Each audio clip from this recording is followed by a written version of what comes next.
Hello everyone.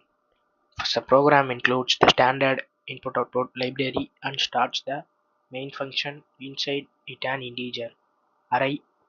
Array of size 10 is declared to store 10 values along with the variables I and sum where sum is initialized to 0. Next, the program uses a for loop to take 10 inputs from the user. Each number entered gets stored in the array at position I. After collecting the inputs, a second for loop is used to calculate the total. This loop goes through all 10 elements of the array and adds each value to the sum variable.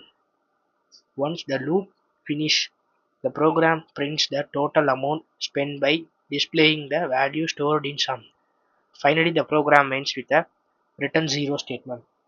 Thank you.